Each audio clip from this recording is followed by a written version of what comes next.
رب العالمین،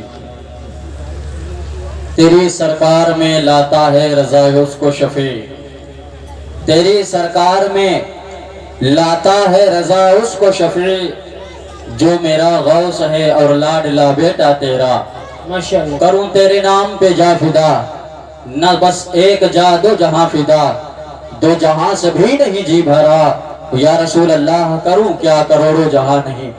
مدینہ کاش اپنا بھی وطن ہوتا تو اچھا تھا، وہیں گلزار اپنا بھی چمن ہوتا تو اچھا تھا، نکل جاتا ہمارا دم نبی کا نام لے لے کر، نکل جاتا ہمارا دم نبی کا نام لے لے کر، مدینے میں میرا گورو کفن ہوتا تو اچھا تھا، واللہ وہ سن لیں گے فریاد کو پہنچیں گے، اتنا بھی تو ہے کوئی جو آہ کرے دل سے۔ لائق مبارکباد ہیں اس محفل کو سجانے والے، اس محفل پاک میں آنے والے اور اس محفل پاک سے محبت کرنے والے عزیزان ملت اسلامیہ، یہ ہم اور آپ کی مشترکہ خوش نصیبی ہے کہ اس وقت ہم اور آپ تاجدار بغداد کی محفل میں بیٹھے ہوئے ہیں۔ بے شک کروڑہ کروڑ احسان اس رب کریم کا کہ جس نے ہمیں اور آپ کو مسلمان بنایا، اور مسلمان بنا کر کے اور احسان کیا کہ اس نے ہمیں سنی بریلوی بنایا، اور ہمیں جو نسبت عطا کی وہ نسبت بھی سرکار غوث اعظم کی عطا کی۔ خدا کی قسم یہ نسبت جسے عطا ہو جائے پھر اس کے تو مقدر ہی کھل جایا کرتے ہیں۔ قادری ہونا یہ مقدر کی بات ہے، اللہ اکبر، قادری ہونا یہ نصیبوں کی بات ہے، بلکہ سچائی تو یہ ہے کہ جسے چاہا اپنا بنا لیا، جسے چاہا اپنا بنا لیا، جسے چاہا در پہ بلا لیا۔ یہ بڑے کرم کے ہیں فیصلے، یہ بڑے نصیب کی بات ہے، اور یہ تیرا کرم ہے آقا کہ بنا لیا ہے اپنا، ورنہ کہا مجھ سا یہ کمینہ، کہا سلسلہ تمہارا۔ ہم مقدر کے دھنی ہیں کہ اللہ نے ہمیں اور آپ کو قادری بنایا ہے۔ قادری ہونا یہ مقدر کی بات کس لیے؟ عزیزان ملت اسلامیہ، حضور غوث اعظم کی سیرت دیکھو، اللہ اکبر، 12 سال تک ایک پیر پہ کھڑے ہو کر کے کلام پاک پڑھتے رہے، ہر رات ایک قرآن مکمل کرتے رہے۔ ایک دن رب کی رحمت کی دریا کو جوش آیا اور فرمایا مانگ عبد القادر کیا مانگنا چاہتا ہے۔ اللہ اکبر، میرے غوث اعظم نے اپنے لیے کچھ نہیں مانگا تھا، اپنے اولاد کے لیے کچھ نہیں مانگا تھا، اپنی نسلوں کے لیے کچھ نہیں مانگا تھا، بلکہ ہاتھ اٹھے تھے اور کہا تھا اے رب قدیر آج عبد القادر سے ایک وعدہ کر۔ عبد القادر کون سا وعدہ؟ کہا تھا مالک وعدہ یہ کر کہ کسی بھی قادری کو اس وقت تک موت نہیں آنی چاہیے جب تک کہ اسے توبہ کی توفیق نصیب نہ ہو جائے۔ ہاں صاحب، یہ تو ہم جو اپنے کہلاتے ہیں، ان کا غیروں پر بھی بڑا کرم ہوا ہے، انہوں نے اپنوں کو نہیں نوازا ہے بلکہ غیروں کو بھی سینے سے لگایا ہے۔ اللہ اکبر، سرکار غوث اعظم کا ایک عقیدت مند تھا، ان کا ایک بہت ہی عقیدت مند تھا، وہ حضور غوث اعظم رضی اللہ تعالیٰ عنہ کی 11ویں بڑی دھوم سے منایا کرتا تھا۔ اس کے سامنے ایک غیر مسلم بھی رہا کرتا تھا، اس نے کہا یار سچ بتا تو صحیح، آخر ہر سال 11ویں آتے ہی تیرے دروازے پہ یہ بھیڑ کیسے لگ جاتی ہے، لوگوں کا ہجوم کیسے لگ جاتا ہے؟ اللہ اکبر، یہ چھوٹے چھوٹے بچوں کا ہجوم کیسے لگ جاتا ہے؟ اس نے کہا تھا کہ سال میں تو اور بھی صدقہ و خیرات کرتا ہے، وہ الگ چیز ہوتی ہے، لیکن 11ویں آتے ہی تیرے دروازے پہ یہ بھیڑ کیسی لگ جاتی ہے؟ 11ویں کے آتے ہی تیرے دروازے پہ بھیڑ کیسی لگ جاتی ہے؟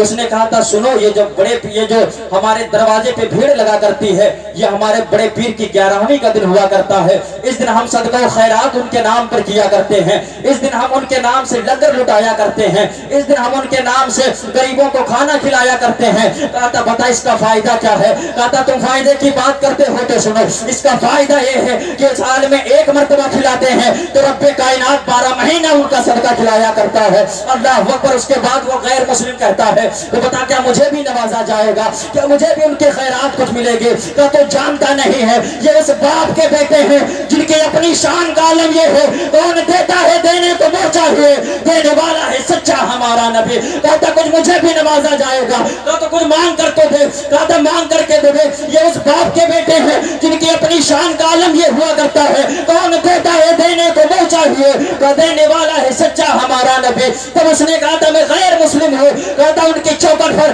गैर मुस्लिम नहीं देखे जाते हैं, उनकी चौखट पर आने वाले का धर्म नहीं देखा जाता है, उनकी चौखट पर आने वाले का मजहब नहीं देखा जाता है, बल्कि उनकी चौखट पर आने वाली की नियत देखी जाती है, उनकी चौखट पर आने वाले का दिल देखा जाता है। और जब वो नमाजने पे आते हैं, इतना नमाज देते हैं, इतना नमाज देते हैं कि एक नस्ल को देते हैं तो खुदा साथ नस्लों का गुजारा कर देता है। माशाअल्लाह माशाअल्लाह। अल्लाहु अकबर। जब इतनी बात उसने सुनी, उसके भी दिल में शौक जागा। उसने कहा मैं भी बड़े पीर की 11वीं मनाऊंगा। अब हर साल ये हुजूर गौसे आजम की 11वीं मनाता रहा, 11वीं मनाता रहा, लेकिन किसी को खबर नहीं थी, इसके दोस्तों को तो खबर नहीं थी, बल्कि ये सिर्फ जानता था और जो 11वीं का मशवरा दिया था वो आदमी जानता था। लेकिन एक वो भी दिन आया जब इसकी मौत का वक्त करीब आ गया, इसकी सांसें आकर के गले में अटक गई, मौत ने अपना पंजा लाकर के इसके सीने पे गड़ा दिया था। अल्लाह अकबर, इसका इंतकाल हो जाता है। इसके बिरादरी कौम के जो लोग थे लेकर के आए हैं इसके लिए अर्थी लेकर के आए हैं। उसके बाद में इसको इस पर लिटाया गया है, शमशान घाट की तरफ लेकर के गए हैं। उसके बाद में इसके ऊपर लकड़ियां लगाई गई है, चंदन लगाया गया है, सोना जो इनके धर्म के मुताबिक हुआ करता था तैयारियां इन्होंने शुरू कर दी है। अल्लाह अकबर। उसके बाद में इन्होंने आग लगाने का इरादा किया है, आग जलाने का इरादा किया है, लेकिन आग है कि जलने का नाम नहीं ले रही है, आग है कि जलने का नाम नहीं ले रही है। काफी तेल और घी डाला जा रहा है, लेकिन आग है कि जलने का नाम नहीं ले रही है। इसके कौम के लोगों ने कहा था आखिर वजह क्या है, बात क्या है, हम तो इसको जलाने के लिए लाए थे, लेकिन आग इसे कबूल क्यों नहीं कर रही है। अल्लाह अकबर। ये बात उड़ते उड़ते उड़ते उड़ते बस्ती तक जाकर के पहुंची है। ये बात उसके कान में जाकर के पहुंची है जिसे इसने 11वीं मनाने का मशवरा दिया था। अल्लाह अकबर। जब उसके कान में यह आवाज पहुंची है वो मुस्कुराने लग जाता है। कहा यार करीम में मौत हुई तो मुस्कुरा रहा है। कहा मैं जो मैं जानता हूं वो तुम भी नहीं जाना करते हो। कहा फिर पता तो सही बात क्या है। तब इसने कहा था सुनो, जिंदगी में एक मर्तबा इसने मुझसे 11वीं वाले पीर के बारे में मुझसे सवाल किया था, मैंने इसे 11वीं की फजीलत बताई थी। उस दिन से ये 11वीं का लंगर लुटाना शुरू कर दिया था। उसी तारीख से इसने गौसे आजम के नाम से गरीबों को खाना खिलाना शुरू कर दिया था। उसके बाद वो कहता यार बताते सही आखिर इसको जनाजा, इसको लकड़ी जला क्यों नहीं रही है, आग इसे जला क्यों नहीं रही है। उसने कहा था सुनो, जो कादरी होगा वो दोज़खे होकर के नहीं जा सकता है, जो कादरी होगा वो दोज़खे होकर के नहीं जा सकता है। कहा था इसको आग क्यों नहीं जा रही है। कहा था सुनो तो सही। अल्लाह अकबर। उसके बाद वो मुस्लिम आदमी कहता है कि जो कादरी होगा वो दोज़खे होकर के नहीं जा सकता है। कहा था ये गैर मुस्लिम तो जरूर था, लेकिन ख्वाब में कल बगदाद वाले आए थे, इसे कलमा भी पढ़ा करके गए हैं, इसे अपना जलवा भी दिखा करके गए हैं। नारे तकबीर, नारे रिसालत, उसलगे आला हज़रत, करामाते गौसे आज़म। माशाअल्लाह। और मेरे भाई बताते सही, उन्होंने तो गैरों को भी नवाजा है, हम अपना ख्याल करते हैं।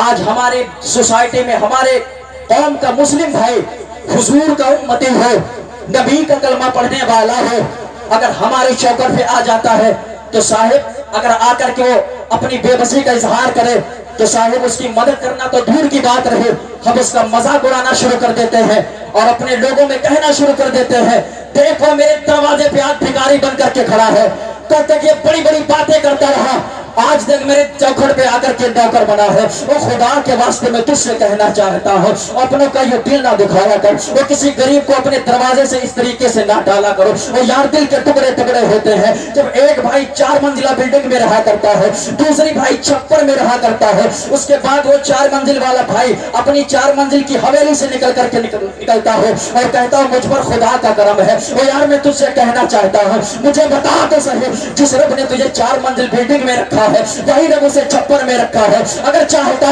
तो उसकी अमीरी उठा करके तेरे दामन में डाल देता, बता तो क्या कर सकता था।